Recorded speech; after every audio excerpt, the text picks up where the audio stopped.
On any given day, the Twitterverse can expect to see a number of tweets from President Donald Trump. An early riser, Trump typically starts his day within the 6 a.m. hour, tweeting about various things like the fake news media, North Korea and most recently Senate Majority Leader Mitch McConnell's apparent incompetence repealing and replacing Obamacare. Although the president is in the middle of a 17-day working vacation, he's still been up at the crack of dawn, retweeting his pals at Fox Friends and sharing polls that show he's allegedly a better president than his predecessor Barack Obama. However, Trump, who is said to be locked into social media and cable news from the moment he wakes up, must have finally decided to sleep in on Saturday, which just so happened to be the day white nationalists caused civil unrest in the tiny town of Charlottesville, Virginia. Daily emails and alerts get the best of Newsweek delivered to your inbox. Charlottesville, VA, August 12. The statue of Confederate General Robert E. Lee stands behind a crowd of hundreds of white nationalists, neo-Nazis and members of the alt-right during the Unite the Right rally August 12, 2017 in Charlottesville, Virginia. After clashes with anti-fascist protesters and police, the rally was declared an unlawful gathering and people were forced out of Lee Park, where a statue of Confederate General Robert E. Lee is slated to be removed. Photo by Chip Images. Photo by Chip Images. Alt-right leaders, neo-Nazi groups and white rights activists had organized the Unite the Right rally on Saturday in an effort to prevent the removal of a statue of Confederate leader Robert E. Lee. However, the rally was shut down before it could even begin due to a wave of violent clashes between white nationalists and counter-protesters.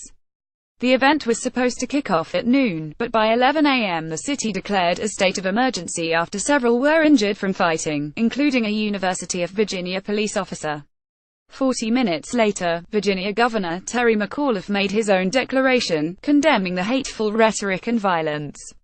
Trump, on the other hand, was ghost. In fact, not long after a state of emergency was declared in the city, Trump's wife, First Lady Melania Trump, managed to comment on the violence taking place in Charlottesville before her husband, using the nationally trending hashtag Charlottesville to say, "No good comes from violence, it wasn't until 12/19 when Trump finally gave some sort of response to the violence occurring in Charlottesville, which he didn't initially attribute to the white nationalists' rally specifically. We all must be united, condemn all that hate stands for. There is no place for this kind of violence in America. Let's come together as one," Trump wrote. Sometime later, the president made a comment vaguely mentioning Charlottesville directly, calling the incident sad. However, he failed to criticize white nationalist groups specifically for sparking the violence engulfing Charlottesville, despite the fact that former Ku Klux Klan Grand Wizard David Duke attributed the rally to Trump's vision for America.